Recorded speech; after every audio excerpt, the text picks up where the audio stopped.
Before every shower, I warned my two little brothers not to peek. But every time, the moment I closed the door, they rushed over anyway. However, this time was completely different.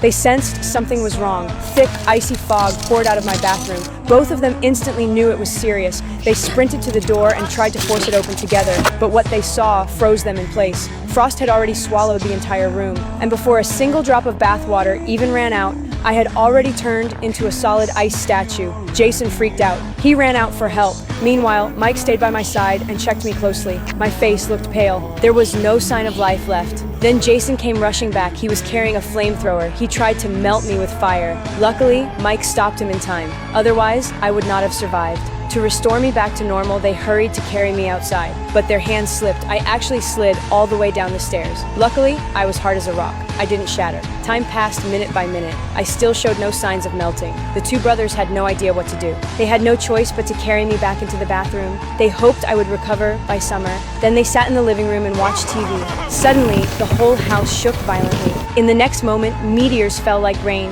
Terrified, they dove into the fireplace before things got worse. That was how they barely survived. After the danger passed, they finally dared to crawl out and look around. But the moment they pushed the front door open, a massive meteor actually drifted right past their eyes. As far as they could see, meteors filled the space everywhere.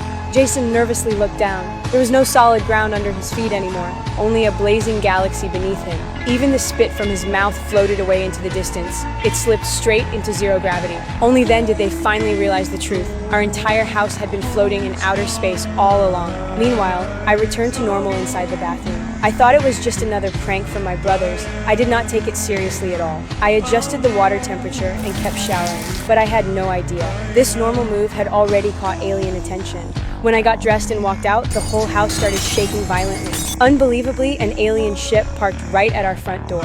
All three of us were scared out of our minds. We rushed into the basement together. Jason trembled as he used a satellite phone to call Earth for help. But before any reply came back, a dark shadow suddenly flashed past the doorway. At that moment, all three of us froze. We held our breath. No one dared to make a sound.